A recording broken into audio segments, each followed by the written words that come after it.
हम इंसान इस धरती पर कहां से आए? कैसे थे हम इंसानों के पहले पूर्वज? आखिर इतिहास की वो कौन सी घटना थी जिसने इंसानों को जन्म दिया? इंटेलिजेंस का जन्म कैसे हुआ? किसने नग्न घुमक्कड़ इंसानों को कपड़े पहनना सिखाया, बोलना सिखाया? कैसे अंतरिक्ष ने धरती पर लाइफ का बीज बोया? दोस्तों, आज से 3.5 अरब साल पहले पृथ्वी पर एक ही प्रकार की लाइफ थी, यानी सिंगल सेल लाइफ। लेकिन अरबों सालों के थपेड़े खाते हुए आज करोड़ों स्पीसीज धरती पर मौजूद है। हम इंसान 37 खरब से भी ज्यादा बैक्टीरियाज की कॉलोनी है। लेकिन इन करोड़ों स्पीसीज से अलग है हम इंसान, जिसमें भाषा और संस्कृति भी मौजूद है। ऐसे में इतने कॉम्प्लेक्स इंसान की उत्पत्ति कैसे हुई? वो सब चीजें जो हमें इंसान बनाती है, आखिर कैसे नेचर से हमें मिली? कैसे अरबों साल के विकास क्रम ने जीवन को एक नई दिशा दी?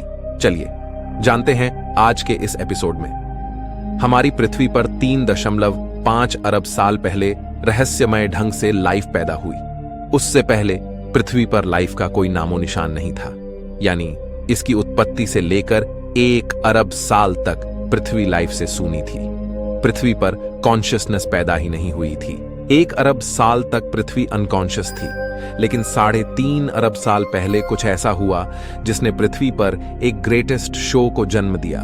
उस शो का नाम है एवोल्यूशन। जब से लाइफ पैदा हुई तब से लेकर अब तक प्राकृतिक आपदाएं हमेशा से लाइफ की दुश्मन बनी रहीं, और यही कारण है कि 5 बार प्रलय ने लाइफ को खत्म करने की कोशिश की, लेकिन लाइफ हमेशा सरवाइव करती गई। न सिर्फ सरवाइव, बल्कि कॉम्प्लेक्स फॉर्म में विविध प्रकार के जानवर धरती पर पैदा होते चले गए। शुरुआत में जन्मी सिंगल सेल बैक्टीरिया लाइफ की सबसे सिंपल फॉर्म थी, और धीरे धीरे नेचर ने इसे कॉम्प्लेक्स बनाना शुरू किया। अरबों सालों में लाइफ समुद्र से भूमि पर और भूमि से आसमान में कदम रखने लगी। इन अरबों सालों में इंसान का कोई नामो निशान नहीं था। आज से 65 मिलियन साल पहले डायनासोर्स जैसी प्रजाति का भी अंत हो गया था।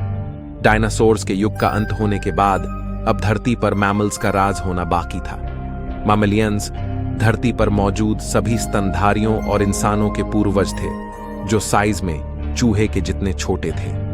लेकिन नेचुरल सिलेक्शन और एवोल्यूशन के चलते मैमल्स की भी कई अलग अलग प्रजातियां पैदा होने लगी। डायनासोर के मरने के बाद अब धरती मैमल्स के लिए खुला मैदान थी। जो मेमल्स डायनासोर के डर से बिलों में छुप कर रहते थे, वे अब बेखौफ घूम सकते थे। अब वे दिन दहाड़े एक नए एनवायरनमेंट में रहने लगे। अब मैमल्स ने अपनी आजादी का फायदा उठाकर अलग अलग वातावरण में रहना शुरू किया।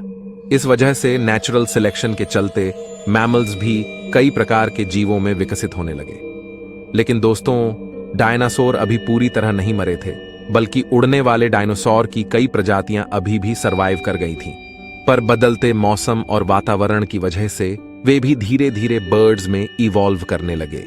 इन मैमल्स को विचित्र प्रकार के जीवों में तब्दील होने में अगले करोड़ों साल लगे, जहां मैमल्स इवॉल्व होते होते प्राइमेट में तब्दील हुए। इन्हीं प्राइमेट्स से आगे चलकर इंसान की उत्पत्ति होनी थी।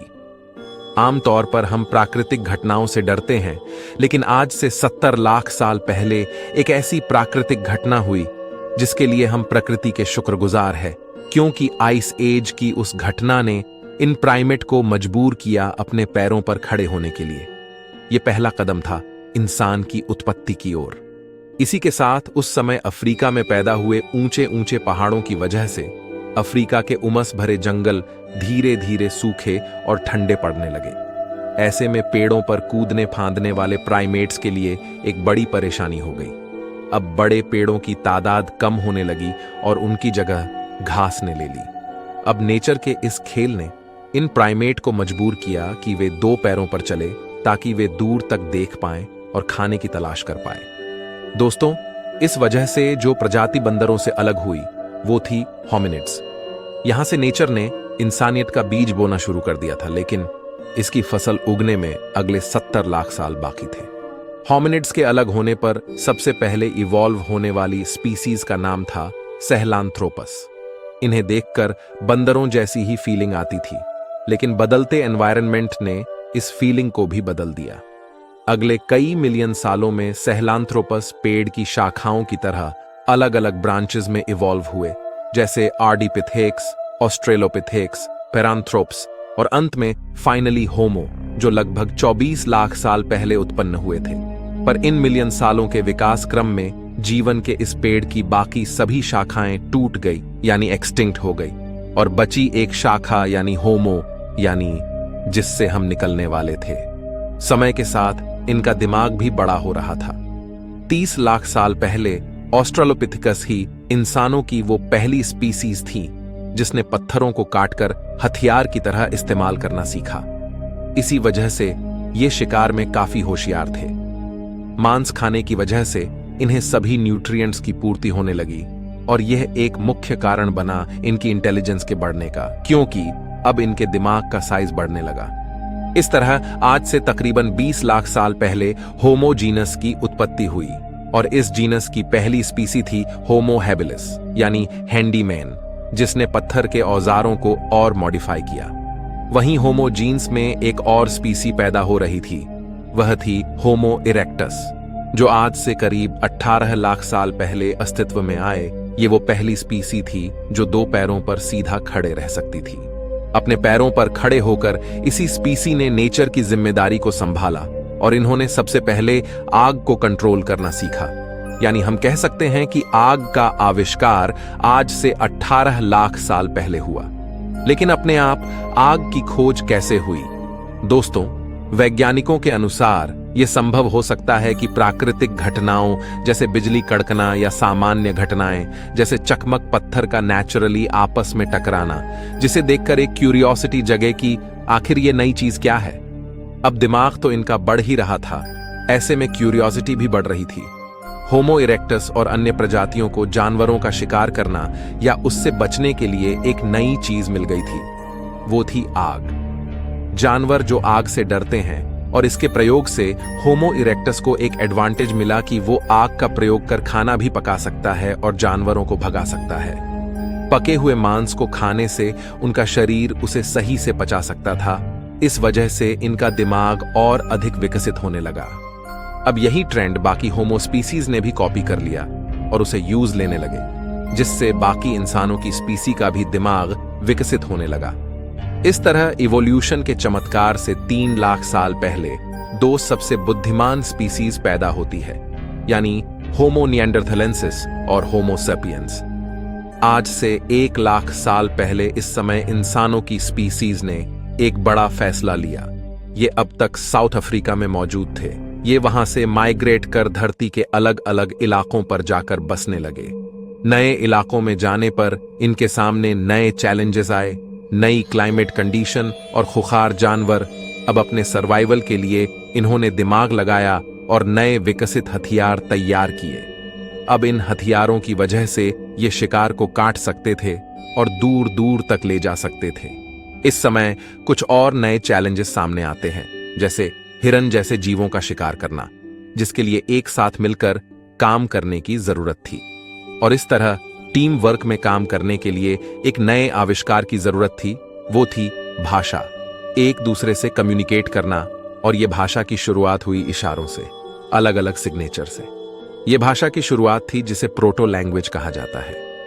अब लैंग्वेज जैसी एक नई चीज आने से इन ह्यूमंस ने उसका खूब प्रयोग करना शुरू किया। वहीं लैंग्वेज के और कॉम्प्लेक्स बनने का कारण था ह्यूमंस के बीच इंटरेक्शन, आपस में होने वाले कॉम्प्लेक्स इंटरेक्शन और डिटेल में चीजों को एक्सप्लेन करने के लिए धीरे धीरे लैंग्वेज इवॉल्व होने लगी। अब इंसान की शरीर की ऊर्जा दिमाग पर अधिक खर्च होने लगी, जिससे इवोल्यूशन दिमाग का हुआ। लैंग्वेज की वजह से ब्रेन के कॉग्निटिव पार्ट ने ग्रो किया। दोस्तों, हो सकता है कि लैंग्वेज की वजह से चुगली करने का आविष्कार भी फीमेल्स ने उसी समय किया होगा। लेकिन दोस्तों, अब तक जो ह्यूमन स्पीसीज नग्न घूमती थीं, आखिर ऐसा क्या हुआ जिस वजह से उन्होंने कपड़े पहनना सीखा? वैज्ञानिकों के अनुसार हमारे प्राचीन इंसानी पूर्वजों के शरीर पर बाल अधिक हुआ करते थे, लेकिन धीरे धीरे उनके फर लूज होने लगे। अब क्लाइमेट चेंज होने की वजह से और माइग्रेशन के कारण ठंडे इलाकों में रहने की वजह से इंसानों ने अपने स्टोन टूल्स का प्रयोग करके, वैज्ञानिकों के अनुसार आज से 1,70,000 साल पहले इंसानों ने कपड़ों का आविष्कार किया। अब इंसानों की स्पीसीज में होमो निएंडरथैल्स और होमो सेपियंस ही बची थीं और वे आइस एज के बर्फीले युग से गुजर रही थीं। और फ्रेंड्स, इस तरह लगातार डेवलप होते होते आज से 30,000 साल पहले होमो सेपियंस और होमो निएंडरथैल्स में से एक ही स्पीसीज सरवाइव कर पाई। वो थी हम इंसान। मॉडर्न ह्यूमंस किसी तरह हिम युग की कड़कती ठंड को सरवाइव कर गए, पर इधर उधर घूमते रहने की वजह से अब उनके लिए खाने की समस्या होने लगी। इसलिए आज से 10,000 साल पहले एग्रीकल्चर यानी खेती की शुरुआत हुई और अब ह्यूमंस के पास अपनी जिंदगी में काफी फ्री टाइम मिलने लगा, क्योंकि उनकी बेसिक नीड पूरी होने लगी। फिर खाली दिमाग बना शैतान का घर और हमारे शैतानी दिमाग ने खाली टाइम में कई चीजों का आविष्कार किया, जैसे कि खाने को स्टोर करने के लिए गड्ढे बनाए, जिसके लिए स्पिनिंग व्हील बनाया गया। अब इंसानों के पास रात में खाली टाइम मिलता था, जहां वो अपनी वाइफ या गर्लफ्रेंड से लड़ने के बाद रात के आसमान को निहारने लगे। और आज से 2,500 साल पहले एस्ट्रोनॉमी का विकास हुआ। इस तरह लिखना, चित्रकारी करना, फेस्टिवल्स और फन लविंग लाइफ जीते जीते पिछले 5,000 साल में हम मॉडर्न ह्यूमंस आज इस टेक्नोलॉजी के जमाने में आ चुके हैं। लेकिन दोस्तों, इवोल्यूशन अभी रुका नहीं है, बल्कि इवोल्यूशन हमेशा चलता है। आज भी हम इंसान इवॉल्व हो रहे हैं। जैसे नाखून बढ़ते हुए हमें दिखाई नहीं देता, लेकिन लंबे समय बाद वह काफी बड़ा हो जाता है। इस तरह इवोल्यूशन की प्रक्रिया काफी धीरे होती है और आगे आने वाले मिलियन सालों में न जाने हम इंसान किस रूप में बदल जाए।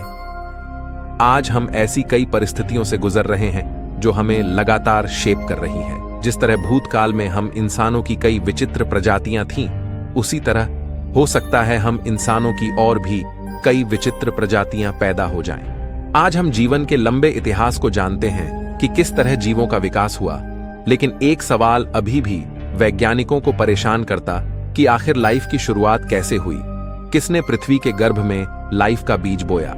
यह एक बहुत बड़ा रहस्य है, लेकिन कुछ वैज्ञानिकों के अनुसार 4 अरब साल पहले लाखों एस्टेरॉयड की वर्षा में उन्हीं एस्टेरॉयड्स के साथ एमिनो एसिड मॉलिक्यूल्स के रूप में लाइफ भी अपने सूक्ष्म रूप में पृथ्वी पर आई। लेकिन अगर यह सच है तो यह सवाल उठता है कि हमारी जैसे ही लाइफ किसी अन्य ग्रह पर भी इन्हीं एमिनो एसिड मॉलिक्यूल्स से क्यों नहीं आ सकती।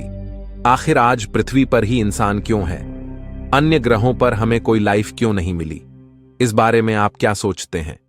कमेंट में हमें जरूर बताइए। मैं